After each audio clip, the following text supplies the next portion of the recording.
A usted, a los señores citantes, a todos los parlamentarios de la Comisión Séptima de Senado, de la Comisión Séptima de la Cámara de Representantes, a los funcionarios, señor ministro, los viceministros que se encuentran presentes y a todos los que están observando este debate.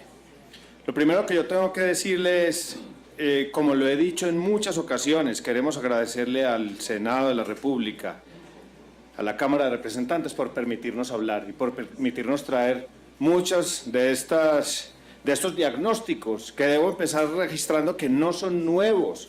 Este es un tema histórico, como lo he dicho en múltiples ocasiones en este mismo recinto.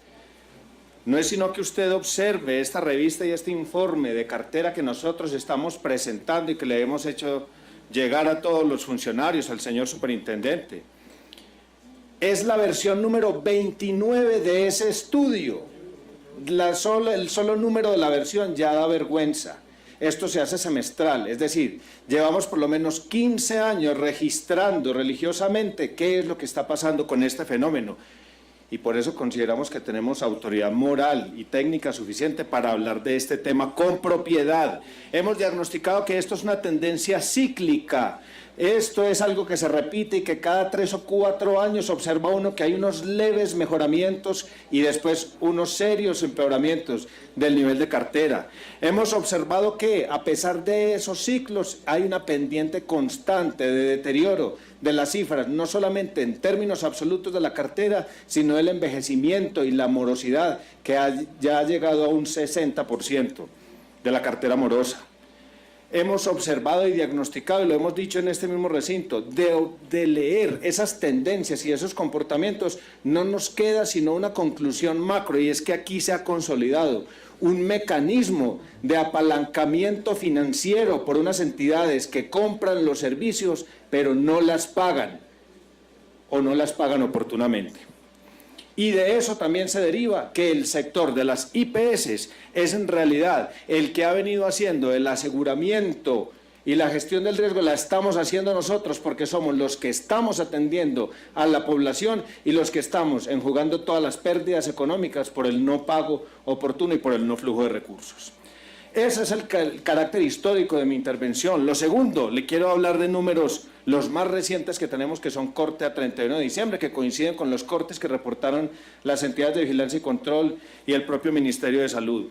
En ese estudio de cartera, en una muestra de 131 grandes IPS de este país, tanto públicas como privadas, la cifra asciende a los 4.9 billones de pesos.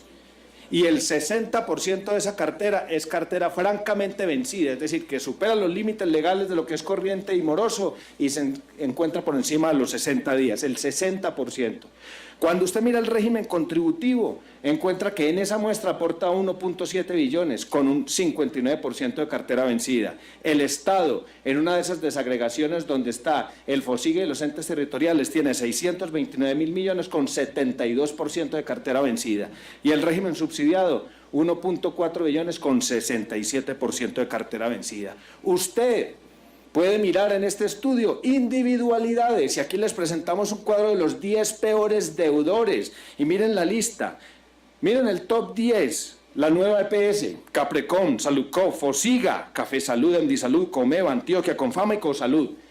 Llama la atención dentro de ese listado que la mayoría de esas entidades o son del Estado o tienen participación del Estado o son netamente públicas o son entidades como el propio Fosiga. De esos 10 hay 7 que están en esa condición.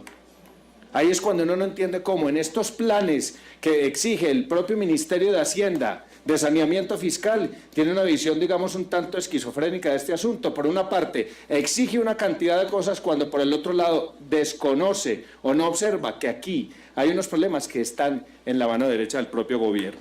Usted también puede encontrar que si hace la discriminación dentro de estos deudores por las que son entidades intervenidas, liquidadas o en vigilancia especial, ahí hay un problema de 1.6 billones, es decir, una tercera parte del problema está ahí, en manos del propio gobierno, del propio superintendente o de las entidades competentes, y esas entidades tienen un 67% de cartera vencida, es peor que el promedio. Y hay otras entidades que están pidiendo tratos excepcionales y que yo tengo que traer aquí a colación. Entidades aseguradoras, EPS derivadas o relacionadas con las cajas de compensación familiar tienen 1.1 billones en este reporte con un 62% de cartera vencida, es decir, peor que el promedio, el ya malísimo promedio que estamos reportando.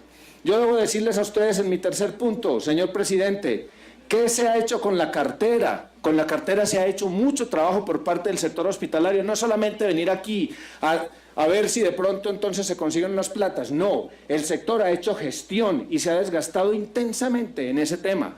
Le puedo decir varias cosas, se han mejorado los sistemas gerenciales, mejores sistemas de información, hemos dedicado ejércitos completos de funcionarios a hacer trazabilidad de las facturas y a hacer facturación. Dedicamos mucho personal a ese tema, cuando debería dedicarse más a cosas asistenciales. Buscamos créditos con los bancos, buscamos acercamientos y soluciones directas, propiciamos las auditorías concurrentes, buscamos con los bancos también mecanismos de factoring y de compra de cartera, acudimos a la justicia. Estudiamos, publicamos, denunciamos, medimos el fenómeno y solicitamos la intervención de las entidades de inspección, vigilancia y control. Hemos propiciado acuerdos de pago con el Seguro Social en su oportunidad, con Caprecom en su oportunidad, recientemente con Solsalud, con Salud Vida, con otras entidades, en un intento por recuperar directamente esta relación y estos dineros. Hemos acudido a todos los eufemismos que se han inventado en este país, las conciliaciones, las preconciliaciones, las auditorías de todo tipo, recientemente se denominan los aclaratones.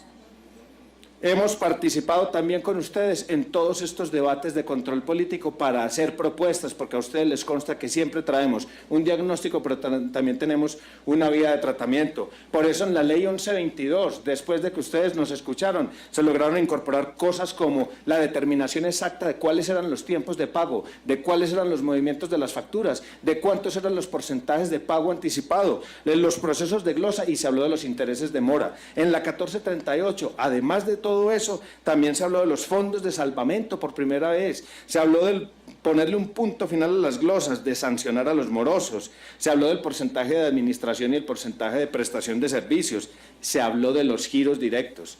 En épocas más recientes inspiramos, y eso lo hablamos con el ministro Mauricio Santamaría en su época, cuando se abrió nuevamente el Ministerio de Salud, a través de ese decreto ley que es el 4107, se creó una nueva subcuenta en el Fondo de Solidaridad y Garantía, que es la subcuenta de garantía. ¿Cuáles son los resultados hasta el momento? La verdad, son muy frustrantes. Encontramos que no hay acatamiento, que no se mejora la situación, las cifras hablan por sí solas, y que no se implementan esas reglas nuevas o no se terminan de reglamentar. Respondiendo a la pregunta de invitación a este debate, que es la ley más reciente que tiene que ver con flujo de recursos, la ley 1608, les doy nuestra lectura de qué es lo que ha sucedido hasta el momento. Lo primero, en el tema de las cuentas maestras, observamos las respuestas que va a presentar el señor ministro en un documento que ya circula y coincidimos. La verdad, el mayor énfasis lo están queriendo destinar las entidades territoriales al incremento o al mejoramiento de la infraestructura. En segundo lugar, al pago de las deudas, una cuarta parte de lo que hay en cuentas maestras. Pero en realidad, los desembolsos efectivos que se han dado por ese mecanismo son exiguos. Creo que no superan los 65.000 millones de pesos después de casi un año de entrada en vigencia de esta ley. Con respecto al giro directo del régimen subsidiado, debo decir que tal vez es el único mecanismo que está dando algo de liquidez en el sistema de salud. Se encuentra alrededor de un 60%, un poco más del 60%. La pregunta es, si se dice en esa propia ley, especialmente para los intervenidos liquidados en vigilancia especial, que debería ser mínimo del 80%, ¿por qué todavía estamos en el 60%? Eso se debería llevar al 100% o al 92%, si es que tienen que reservar la parte administrativa. Eso en el régimen subsidiado. Reconocemos que ha habido algo de movilización de recursos, pero no es completo. La subcuenta de garantías no se ha movido ni un centavo hasta el momento. Hay algunas apropiaciones presupuestales que el ministro nos las va a presentar seguramente con centavos, pero no hay desembolso efectivo de ese mecanismo. El giro directo del régimen contributivo, que ustedes también lo sacaron, senador Ballesteros, en esa ley, no se ha movido ni un centavo. ¿Por qué? Porque no se ha reglamentado el mecanismo para hacer ese bypass en la compensación que se requiere para poder hacer giro directo en el régimen contributivo. Y las líneas de... eso sí, ¿Hay algún antecedente de una excepción del 50% de pagos de recobros, que es como una especie de estrene del giro directo en el régimen contributivo? Pero eso no se ha convertido en recursos adicionales, sino en recursos supletorios dentro del flujo de recursos de las EPS hacia las IPS. El tema de las cesiones de las líneas de crédito. La línea de crédito no es un invento de la ley 1608, existe desde hace mucho tiempo. Antes fue con el IFI, ahora con Findeter. Desde el 2004 nosotros tenemos una línea de crédito. Me referiré al final de mi intervención a ese tema. Y el asunto de la cesión de cartera, que era una de las grandes esperanzas, especialmente para el sector hospitalario, privado y de las clínicas. Apenas ayer empezó a circular una resolución que es la 3239, firmada el 28 de agosto, donde sale un instructivo para echar a andar eso. Tantos meses después, tanta insistencia, están los mecanismos y no vemos los resultados. No sé a qué se debe eso, yo creo que eso es parte de las respuestas en este control político. Quiero avanzar hacia el qué hacer, porque la situación crítica cada día está empeorando. Yo creo que el gobierno y el país se ha acostumbrado a esta crisis sostenida en el tiempo y se ha acostumbrado porque el sector hospitalario de manera ética mantiene sus puertas abiertas. Pero no teman ustedes un paro del sector hospitalario, teman la parálisis del sector hospitalario, que hacia allá vamos por física, sustracción de recursos o sustracción de materia para poder mantener abierta la operación. ¿Qué es lo que se debe hacer, señor ministro, señores funcionarios y señores congresistas? Este tema hay que dividirlo en tiempos. De acuerdo al tiempo hay que mirar cuáles son los momentos y cuáles son los mecanismos que se deberían implementar. Miremos de aquí hacia atrás, es decir, de lo que ya se ha generado como cartera. Hay que dividir esa cartera generada en una cartera recuperable y en una cartera irrecuperable. Esa cartera recuperable, al final, este es un tema financiero que se resuelve es con movilización de recursos, no es barajando la misma pobreza o tratando de conseguir unas economías dentro de lo que está circulando. No, coincido con muchos senadores que dicen que aquí ya se perdió mucha plata y con muchas entidades de vigilancia y control.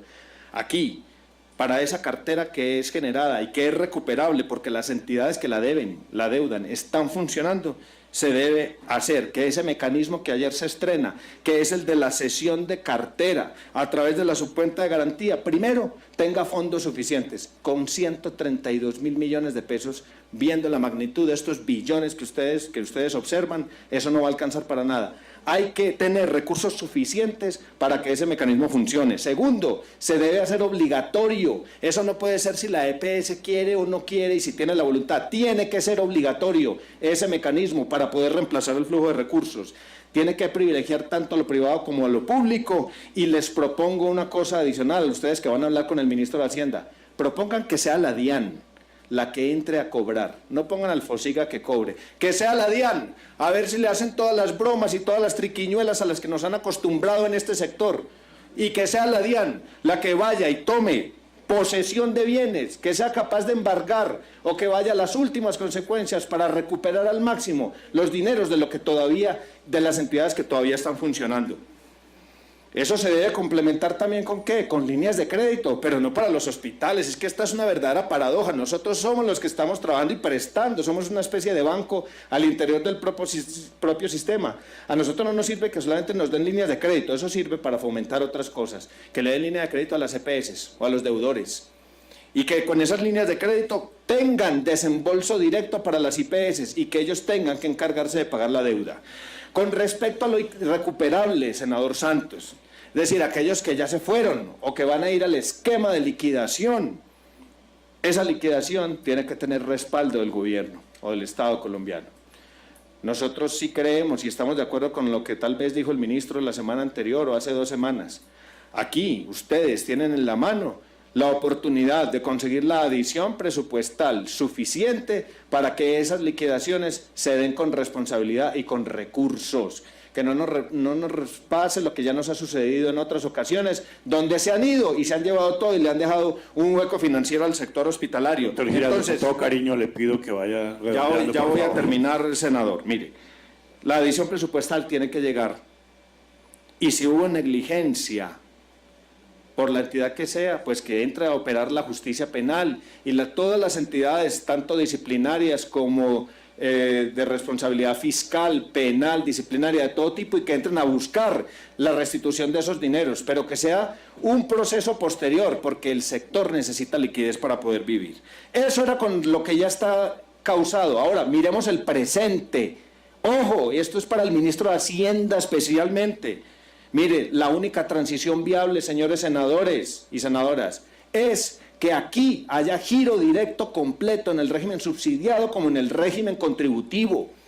Si eso no se hace, la magnitud de recursos que no se transfiera al mecanismo de giro directo va a ser la misma magnitud de recursos que se va a tener que recuperar a través de mecanismos como adiciones presupuestales para tapar el hueco que se va a generar. Mire, yo lo pongo de manera metafórica en esto. Es como si aquí el ministro de Hacienda hubiera dicho: voy a devaluar el peso dentro de un año, pero eso sí, no se muevan, no hagan nada. Por supuesto que los agentes se están moviendo. O si un superintendente de sociedades o de otras entidades llega a decir: aquí a ese captador ilegal de recursos lo voy a intervenir dentro de un mes, pues por supuesto que se llevan todo. Lo mismo está pasando aquí en el sistema de salud. Este es un momento en el que estamos avanzando a una incertidumbre importante hacia una reforma al sistema, y todavía los mismos infractores crónicos están recibiendo toda la masa monetaria del sistema de salud. El sistema tiene que preservar esos recursos. Termino diciendo, y eso tiene que ser en contributivo y en subsidiado. El futuro inmediato, nosotros creemos que es la reforma al sistema de salud. ¿A quién le queda duda después de lo que aquí hemos observado? Yo creo que esa creación del Fondo Salud Mía, que es un mecanismo para recuperar para el Estado colombiano el manejo y control de los recursos del sistema de salud, es bienvenido. Por supuesto que le tienen que afinar algunas cosas, y en la pedagogía el ministro va a tener que hacer un esfuerzo superlativo para que la gente entienda esto de qué se trata. No creo que nadie pueda tener dudas de que esos gestores o esos administradores no pueden manejar la plata. Tiene que ser ex post que se les gira una plata por la labor administrativa que cumple. Llamo la atención, señores senadores, porque en la ponencia para segundo debate hay un error monumental que vuelve el debate atrás, y es: a los gestores les dan nuevamente las UPC como un ingreso, cuando en la primera ponencia eso era una reserva que había en el Fondo Salud Mía. Yo quiero terminar, senador, diciendo que este es el único sector que tiene este comportamiento. No paga a tiempo, rechazan las facturas después de que se prestaron los servicios, modifican las tarifas después de que se pagan los servicios, no se reconocen intereses de mora, es decir, el valor del dinero en el tiempo se perdió, los infractores mantienen el flujo de recursos y a veces se castiga hasta el que usa la justicia. Un comentario para terminar con respecto a esto. Nos parece peligrosísimo que se siga avanzando por el tema de aclaratones, con todo lo que respeto de los funcionarios y entendiendo el esfuerzo que han hecho. Pero miren ustedes, aquí lo que se ha dicho es que no hay claridad en las cuentas. Yo sí les llamo la atención a ustedes, señores senadores, sobre este informe que va a presentar el ministro a continuación. ¿Cómo puede ser que aquí nosotros presentamos como hospitales las cifras corte a corte, 60, 90, 180, más de 360, todas, mientras que las EPS...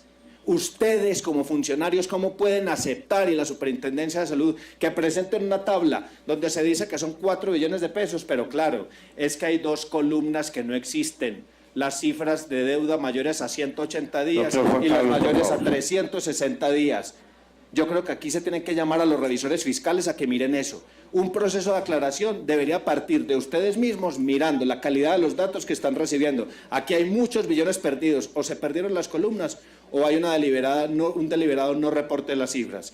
Creemos, señor senador, señor ministro y señores congresistas, este es un momento desesperado del sistema de salud. La secuencia es resolver la crisis, hacer una breve e inteligente transición y cambiar el sistema de salud a través de algunos de los componentes que se están tramitando en la reforma al sistema. Muchas gracias. A usted, doctor Juan Carlos Giraldo, le ofrecemos el uso de la palabra